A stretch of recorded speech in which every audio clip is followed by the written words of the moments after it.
তো বন্ধুরা, আশা করি সবাই ভালো আছেন।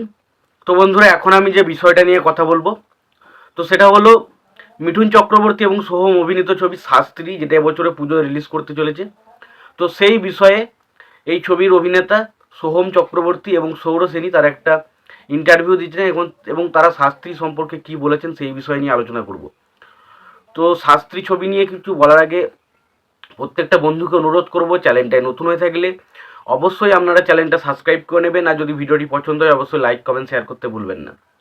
তো শাস্ত্রী ছবিটা এবছর যে সমস্ত ছবিগুলো রিলিজ করছে সব থেকে বেশি আমি এক্সাইটেড শাস্ত্রী ছবি নিয়ে।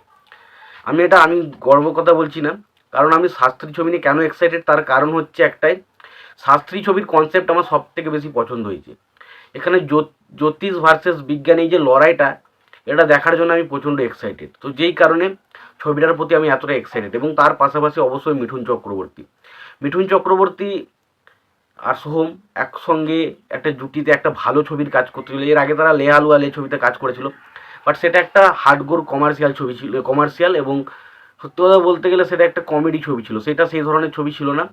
বাট এই ছবিটা পুরো একটা সিরিয়াস ম্যাটার নিয়ে কিন্তু আলোচনা করছে। তো দেখা যাক ছবিটা কেমন হয়। ছবিটা নিয়ে আমি খুবই এক্সাইটেড। তো সোহম চক্রবর্তীকে এই সমস্ত বিষয়ে ইন্টারভিউ করা হলে সেখানে সে তার শাস্ত্রী ছবি সম্পর্কে বিভিন্ন রকম কথাবার্তা বলে, যে আমরা খুব টেনশনে রয়েছি। সোহম বলে যে দেখুন, আমি যেভাবে ছবিগুলো কাজ করেছি তার তুলনায় এই ছবিটাতে আমার বাজেট বেশি, এবং আমরা যতটা পেরেছি চেষ্টা করেছি ছবিটাকে ভালোভাবে বানানোর, সমস্ত কিছুটা চেষ্টা করেছি। এখন দর্শকের উপর নির্ভর করে ছবিটা দর্শক দেখবে কিনা। এবং তার পাশাপাশি তাকে বলেছি যে দুর্গাপুজোয় আপনি আপনার পছন্দের জিনিসটা যদি ঠাকুরের কাছ থেকে চেয়ে নিতে বা মায়ের কাছ থেকে চেয়ে নিতে বলেন, তাহলে আপনি কোন জিনিসটা চাইবেন। তখন তারা এই কথাটা বলেছে যে আমি চাই যে আমাদের দুর্গাপুজোয় আসা ছবি শাস্ত্রী সেটা যেন সুপার ডুপার হিট হয়, এবং পাশাপাশি আমাদের যে খারাপ সময়টা বা খারাপ সময়ের মধ্যে দিয়ে আমরা যাচ্ছি সেই সময়টা যেন ঠিকমতোভাবে কেটে যায়। এবার খারাপ সময়টা কি সেটা তো আমি অ্যাকচুয়ালি বলতে পারছি না, তবে শাস্ত্রী ছবিটা যে কিছু একটা করতে চলেছে এটা কিন্তু বোঝা যাচ্ছে। এবং পাশাপাশি সৌরসেনীও কিন্তু এই একই বিষয়ে কথা বলেছেন, এবং তারা একটা জিনিস তো পরিষ্কার যে তারা ছবিটা যেটা বানিয়েছে সেই ছবিটা যারা যথেষ্ট ভালোভাবে বানিয়েছে, এবং তারা এতটা কনফিডেন্স যে ছবিটা যদি মানুষজন দেখে মানুষজনের কিন্তু পছন্দ হবে, এটা নিয়ে কোনো সন্দেহ নেই। এবার আসি শাস্ত্রী ছবিটা নিয়ে আমি কেন এক্সাইটেড। তার কারণ শাস্ত্রী ছবির কাস্টিংটা একবার দেখুন, তাহলেই বুঝে যাবেন। এবার এই কাস্টিংটা আমার মনে হয় না যে শুধুমাত্র নামের জন্য ইউজ করা হচ্ছে। শাস্ত্রী ছবির ক্ষেত্রে কিন্তু সেই কাস্টিংটা এমনই রয়েছে, আমার মনে হয় এই ছবিতে তাদের গুরুত্ব রয়েছে।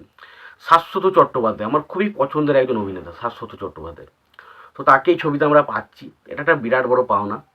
এবং অনেক দিন পর মিঠুন চক্রবর্তী, দেবশ্রী রায় এবং রজতাভ দত্ত এই একই কম্বিনেশন, যেটা আমরা পেয়েছিলাম যুদ্ধ ছবিতে, এমএলএ ফাটাকেষ্ট ছবিতে, তো সেই কম্বিনেশনটা আবারও ফিরে আসছে।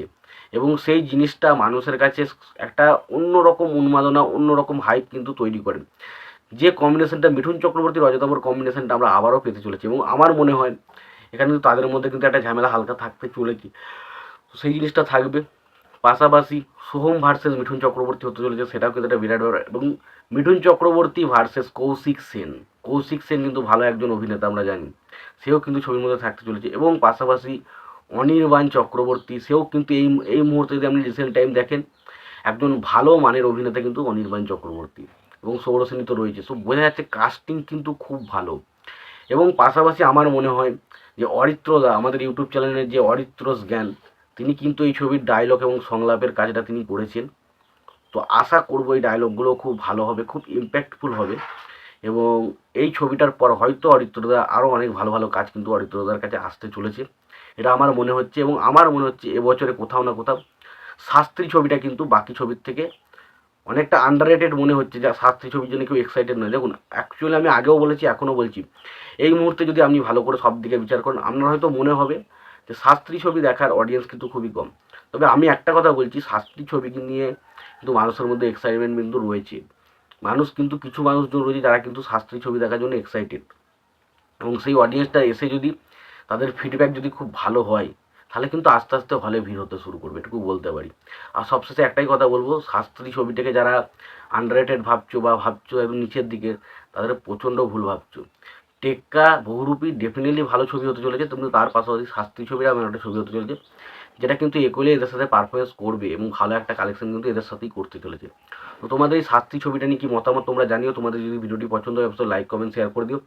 চ্যানেলটা নতুন হয়ে থাকলে অবশ্যই চ্যানেল সাবস্ক্রাইব করে নিয়ে পাশে বেল আইকন অবশ্যই প্রেস করে দিও। ভালো থেকো, সুস্থ থেকো, দেখা হচ্ছে পরে।